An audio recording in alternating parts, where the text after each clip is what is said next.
Hello, neighbors. Welcome to Look for the Helpers, Portraits in Community Service. I'm your host, Cynthia Tyler. For as long as people have lived together, there have been those who've been inspired to give freely of themselves in order to make people's lives better. Volunteers have provided the creation and foundation for so many nonprofit organizations and groups, truly becoming the beating heart of the community through their tireless and selfless efforts. Today, we take time to honor and learn about two of our many local volunteers. Joe Austin is well known to those in Lowville as the Lowville Fire Department's volunteer chief. This community-focused organization rose to the occasion during the floods in Lowville last summer, helping residents and businesses battle floodwaters. Kathleen Hannon was instrumental in getting the Adams Community Playground project off the ground. She's also an avid volunteer with Hospice and New Life Church. Please join me as we celebrate our local volunteers.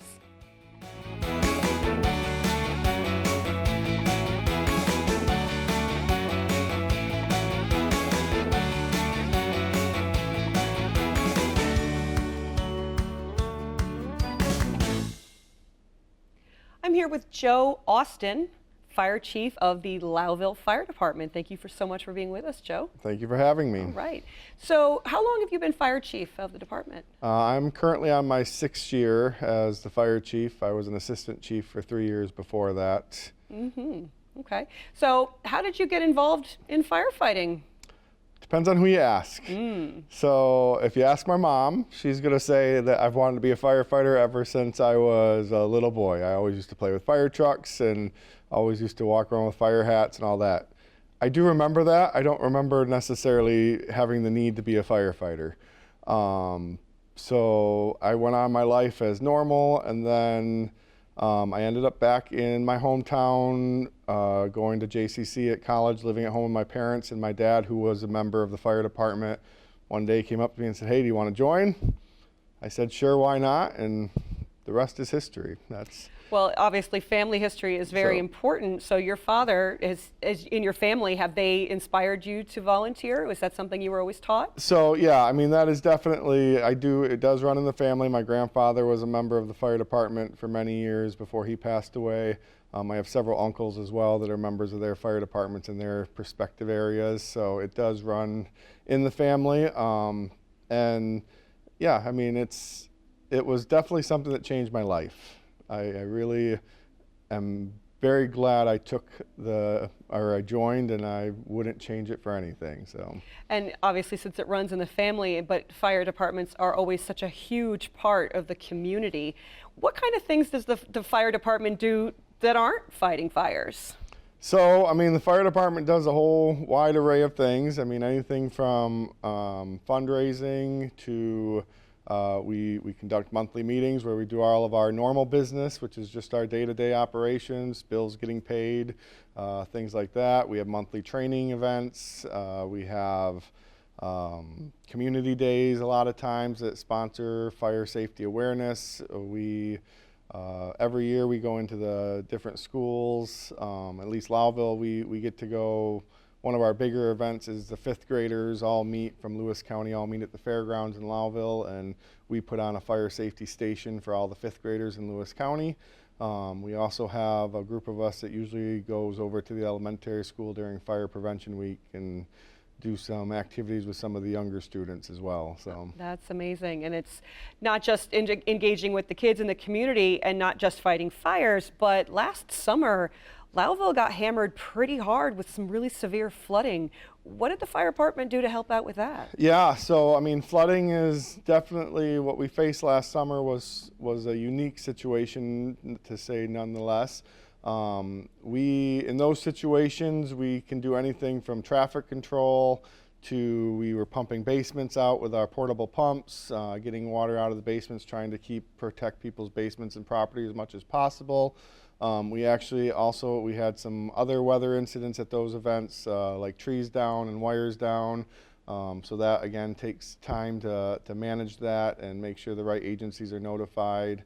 The majority of our time though was spent pumping basements. We went house to house, street by street in the village of Lowville, and basically whatever they needed, we tried to make sure we could get for them. So. And you were boots on the ground making sure the community could recover. That's just amazing. So insofar as other things that you do in the community, do you volunteer anywhere else besides the fire department? So the fire department takes up the majority of my time, that being pretty much I don't say it's a full-time job, but it's a full-time job. It really is. It's my home away from home. I mean, I have my full-time job that I do as a career, and then I have the fire department stuff that keeps me busy on the side. So no, I don't actually get out much and volunteer other places, but the time I spend at the fire department is, like I said, I wouldn't trade it for anything. Well, that's phenomenal. So how did you become a firefighter? What kind of training do you have to go through? Yep, so everyone, and actually I forgot to mention as well, I'm also a state fire instructor for New York State, so I actually teach a lot of the new firefighters in Lewis County. There's a group of 5 of us right now that are teaching those courses.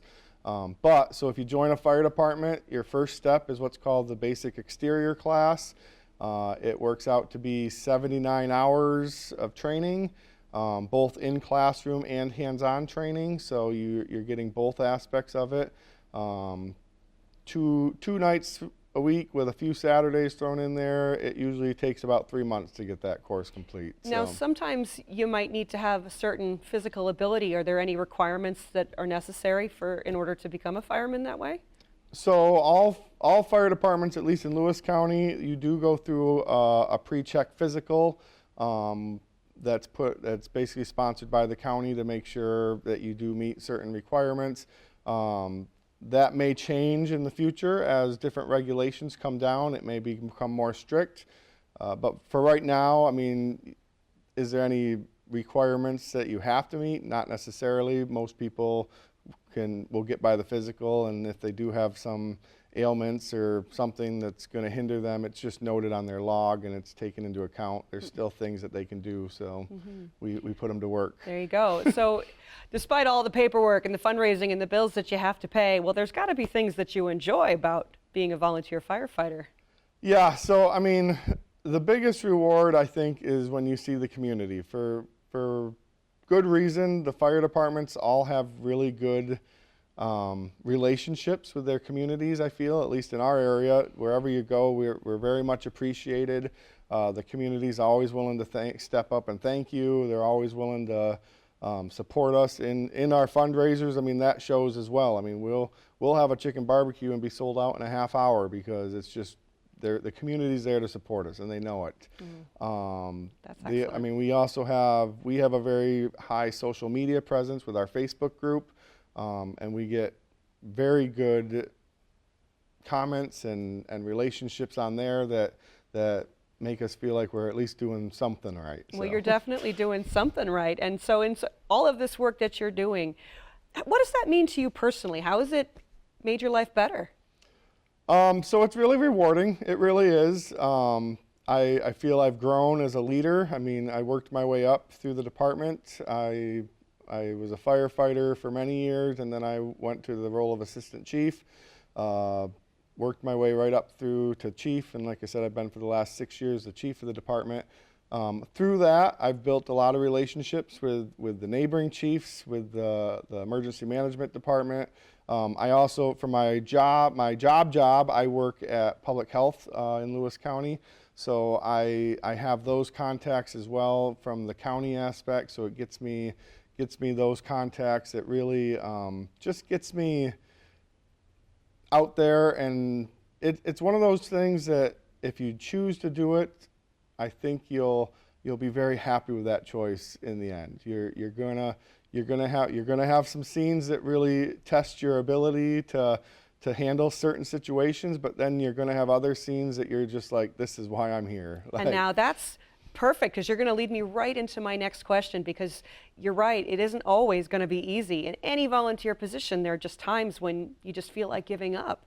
What's a memory that you draw on that inspires you and it helps you keep going? That's a tough one. Memories. So I mean, yeah, you have your good incidents, you have your bad incidents. honestly, probably the best thing, it's the camaraderie with each other. It's your brotherhood, your sisterhood, that really builds on that. I mean, you become part of a bigger family, and it really does. It just encourages you along the way to be a better person. And I think that, like I said, if you join a fire department, you're gonna become a better person just by being part of it. As long as you do the work, put in the time, be committed a little bit. There are others who are committed more than others, and that's not a bad thing or a good thing either way. But if you do join, just know there are expectations. There's a lot of training involved, a lot of coursework involved, and unfortunately, right now it's for free. So. Right. So if somebody is interested in wanting to sign up to be a firefighter, where do they go to find out more information? Yeah, so your local fire department should all have some sort of contact information out there, whether it's phone numbers, email addresses, Facebook. Most fire departments are out there in the social media world. I really think it's a tool to be used, and I think fire departments have dug into that a little bit and started to use it, so that's a great way to reach out. If for some reason you are struggling, reach out to the local county emergency management office. They coordinate all the fire departments as well, so they would have any contact information like that right on file, and those are usually accessible right on county websites and things like that. So. Oh, fantastic.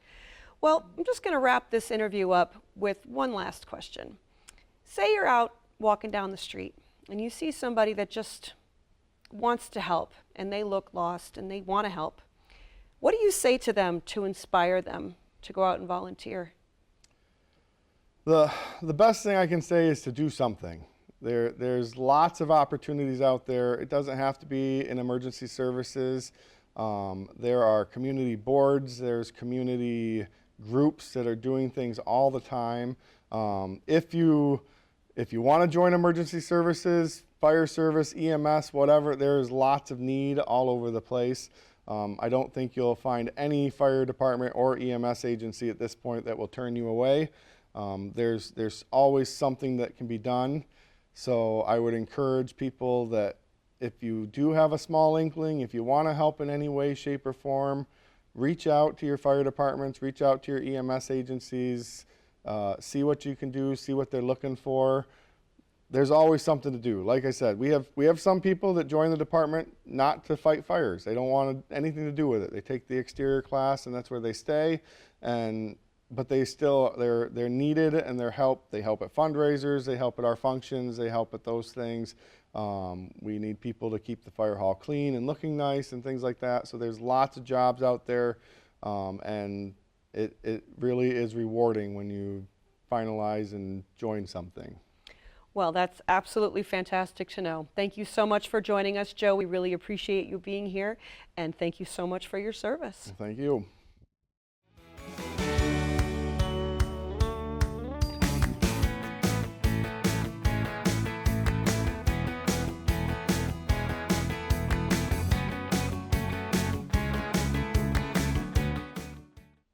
We have Kathy Hannon with us today, and you are a local volunteer, and you've left the area and recently come back, and so welcome home. Thank we appreciate that. We understand that you've been away from the North Country for about 40 years, and you've just decided to move back home. What brought you back home? My family, I have family who have lived here for before 40 years, probably since like the 70s.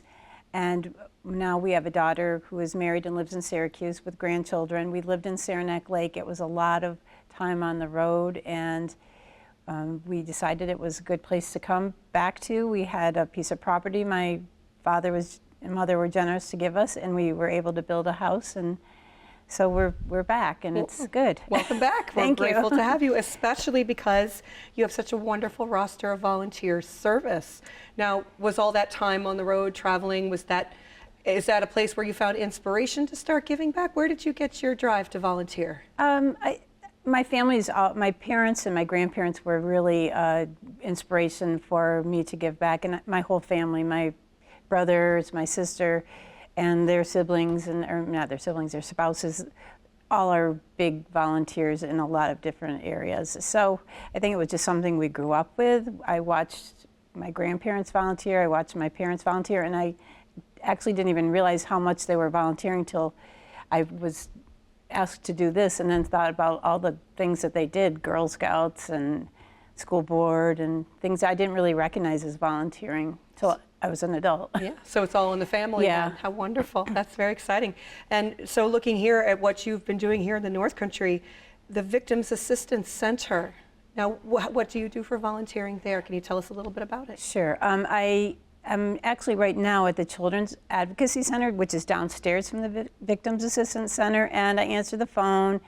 If there's children there in the waiting room waiting for their parents, I just interact with them. I'm a retired teacher, so it was a great opportunity to be able to be with kids without having to be responsible for them all day long, and and whatever actually is needed, I just kind of am there to do what they need me to do. So excellent. Now, so how did you find out about the Victims Assistance Center? Where did you? What drew you to that work? Well, the first year that we moved here, when we moved back, I was working with my brother and sister-in-law who were at the market, the Wednesday market, and they have a stand over there. And I would always see the building, and I was just curious about it. And so then I just did a little bit of research and found out that they use volunteers. And so I took the training and volunteered for a short time, and then COVID happened. And so then it kind of stopped. And then when I came back, I was downstairs at the Children's Assistance or Advocacy Center. Excellent, very good. And speaking of children, the Adams Community Playground Project, that sounds really fun. Tell us about that. That was a big project. It was 5 years long, and it just came to fruition this summer. We opened the playground in end of June, and it was just a grassroots project with a lot of help from the community. So it really was a great way to sort of jump in and meet new people and actually see a project that was nothing from a bare playground that had been abandoned by the school, and not abandoned necessarily, but had been taken over by apartments, and was just grass and rocks, and then it became this beautiful playground that the community is able to use. And I think during COVID, a lot of people learned to do playground shopping and go around to all the community playgrounds. So now we have one in Adams that is really beautifully made. And now, how excellent that now you talk about a project from beginning to end. Right. And in all of the volunteering that you do, is that one of the things that inspires you to volunteer, seeing the process, seeing the growth? What inspires you to volunteer? The people, I think, really. It's just being around the people. And I think that's one thing that after retiring from teaching, I missed being around people, and I missed kids. And even though I did do some subbing and tutoring, being around students and being around kids without having to be doing things that they don't necessarily love doing, like learning. They don't always love learning. It's been fun to have opportunities to do that, and just being around people who I've never met. We also, being new in the area after being away for so long, it was a little bit of a challenge to sort of figure out how to meet people again. And so finding that new community through volunteering and helping out others while making new friends, I mean, that's got to be the best bet that you can get. Yes, definitely. That's excellent. And we're seeing also here that you are a volunteer and a member of the New Life Church. Yes. So what does your volunteer work involve with that? I'm a greeter, which is like a great way to meet people. All you have to do is smile and be welcoming, and it's really easy to do there. The people are so friendly, and it was one of the places when we first moved back here that I could go to and felt that welcoming atmosphere. And so the more I was there, the more I felt like I wanted to be a part of it rather than just a participant. Now, obviously, because of your love of children and education and all of the things that you've experienced in your life, was there a moment that you experienced where it crystallized in your mind that I want to give back, I want to help? I don't know if there was a moment, but I guess when I was living in Watertown, like in the 70s, I volunteered here at the auction, I think twice. And then I volunteered over at JRC in the pre-K, and that was what helped me to decide I wanted to be a special ed teacher. And I think it was just the opportunity to be able to try things out without a huge commitment. It wasn't like I was choosing it as a career. It gave me opportunities to try different things that I would have never been able to just try without having a job or committing to something like that. You know, Right, doing having something. those experiences and learning, getting Yes. your toes in the water, so to speak. Right. And so that's remarkable. And I would hope that people who wanted to volunteer understood that you don't have to commit a lifelong endeavor to it. So people certainly do, but like you say, you can just a little bit at a time, whatever you're able to give, and that still makes a profound difference. That's very, very true. Now, insofar as everything that you've gone through, obviously you're still giving back to the community. Well, sometimes that can be really tough. It can be really overwhelming. Is there a special kind of memory or a motto or a mantra that you live by that continues to inspire you when you do feel that, well, I don't really want to do this today? I don't know if I would say, I guess as I've matured, I don't want to say aged, but I've learned that doing more doesn't mean necessarily doing better. And that's not something that I ever say to myself. It's just something I've just, learned. And so I tried to, I'm a person who tends to want to do a lot of things, and I'm running around like a chicken with my head cut off. And then I realized I can't do everything. So I've tried to pull back and dedicate myself more to just a couple things at a time. And I think that has been really helpful for me. Yeah.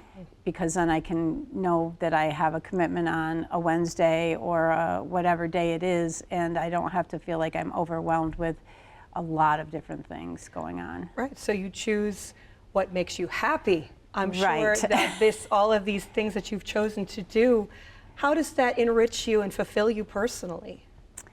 I think in all of the different experiences, especially I could say like for hospice and at the Children's Advocacy Center, I feel like I get so much more back than I do than I give. And I think it's just the opportunity to meet people in different walks of life who I would normally never have an opportunity to meet or know or just interact with. And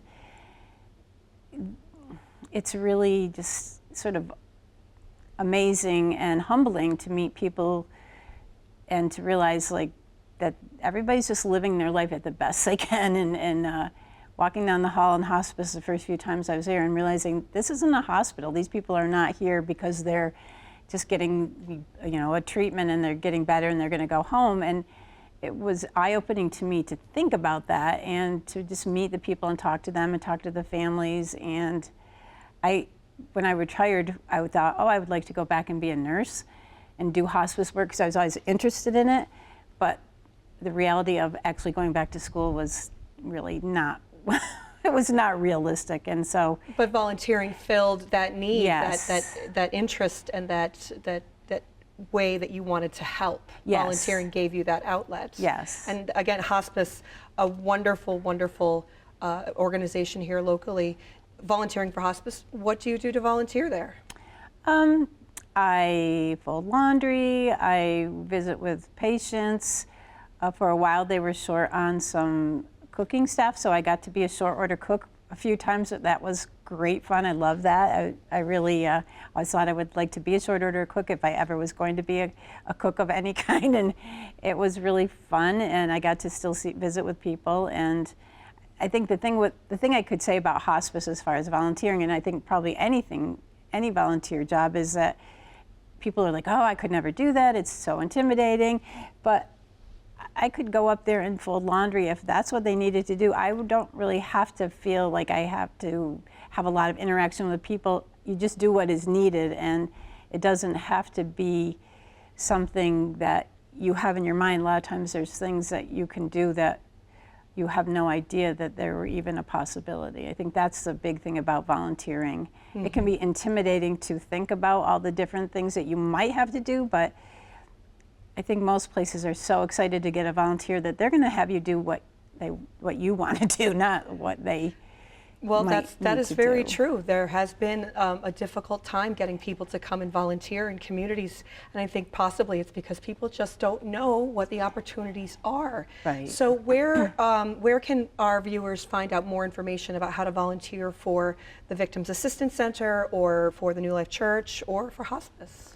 I think just probably going online is probably the easiest way. If you look up volunteers, if you go on any of their websites, you can probably find a link for volunteers, or at New Life you could find a link for just how to get involved, excuse me.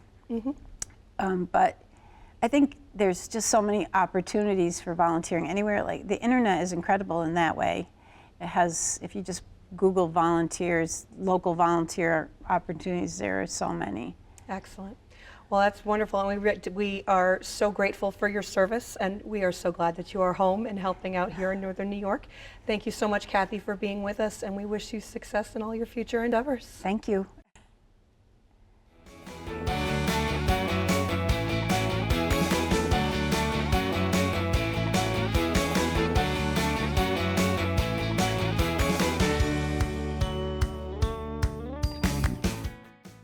It's a reminder that bears repeating. No one achieves anything alone. The world needs help, and even the smallest amount of help can change the course of a life. We hope that you're inspired to go out into our world and become the helper that we're all looking for. Thanks for watching.